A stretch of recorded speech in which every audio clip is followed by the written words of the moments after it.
Nandito kami kay Ate Dali. Dadalaw uli kami. At dumalaw muna bago malis. Ayan si Tidal. Tidal, kamusta?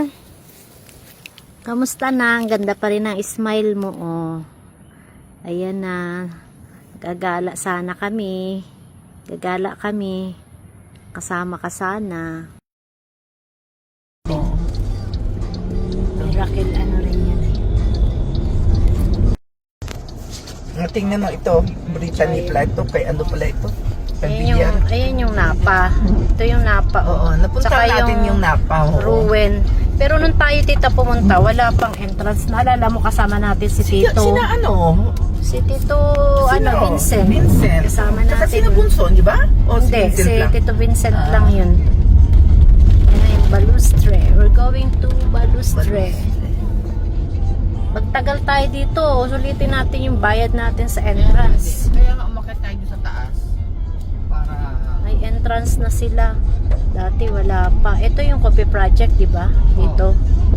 Baka magkatabi lang yung Balustre at Coffee Project. Oh, ito na nga.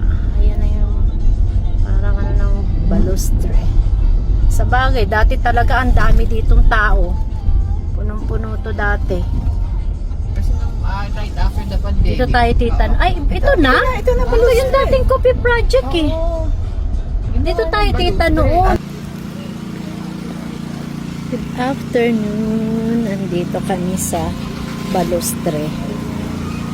Actually, napuntahan na namin to. Ito yung dating coffee project na ngayon pala ay ginawa ng Balustre. Hello guys. Pasok tayo dito sa Balustre. Ang dating Coffee Project by the Ruins. na ngayon ay naging Balustre. Yan, Balustre. Galing kami dati dito, I think December.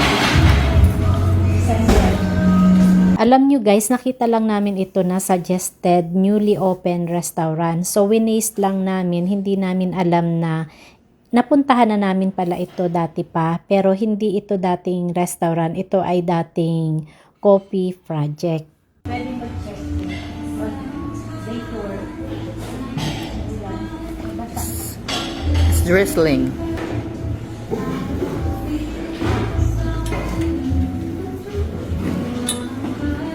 Dito kami. Para hindi masyado malamig. So, ito ang aming imimit. Kita Vernie. Ngayon nga ay meron na siyang entrance na 100 per packs at saka 50 pesos na hindi yun consumable. Pagkatapos naming kumain dito guys ay nagtambay ng konti, kwentuhan, picture-picture at pagkatapos ay dumiretso na kami sa windmill. Ayan guys. Malamig. May foggy ang aming ayan, ang kapaligiran. Sobrang fog.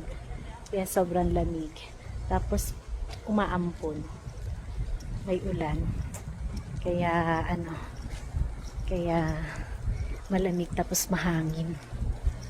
Mukhang pinapractice na yung yung pupuntahan ko na winter. Ayan guys, andito ako sa Charan! Andito kami sa Crosswind. Ayan. Tingnan nyo naman, oh. Nag-live ako kaya lang sobrang walang signal. Kaya na lang ako. Video na lang. Ganito ka. Malamig talaga. As in. Medyo manipis tong jacket ko. Pero mabuti na lang at nakapagdala nga rin ako ng jacket. Alam nyo guys, dati ay free lang pumunta dito. Pero ngayon, may bayad na ang pagpasok dito sa Crosswinds. 100 per pax. Tapos yung sasakyan may bayad na 50 pesos. Samantalang dati nakapunta kami dito. Free lang. Sasabihin mo lang kakain kayo sa windmill. Kaya lang ngayon, humigpit na daw kasi maraming mga homeowners na nagko-complain Kaya may bayad na yung pagpasok dito. At hindi siya consumable. Nakapag lunch na kami sa Balustre, ha? Coffee ko, cappuccino, mocha, latte. Ano na lang, mocha, hot Ako kasi cappuccino.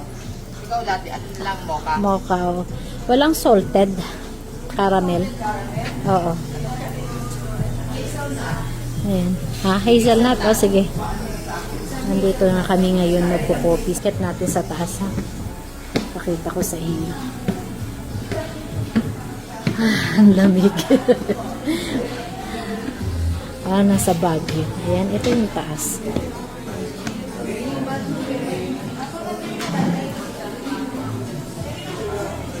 Ito yung taas. Yung baba. Hanggang si Tita Bernie umorder. Maghapong banding. Ganito kami guys kung magbanding. Buong hapon ay magkakasama kami at inuubos namin yung oras namin sa maghapon na marami kaming napupuntahan. At una nga namin munang dinaanan ang puntod ni Ate Dali na supposed to be ay palagi kaming apat na gumagala.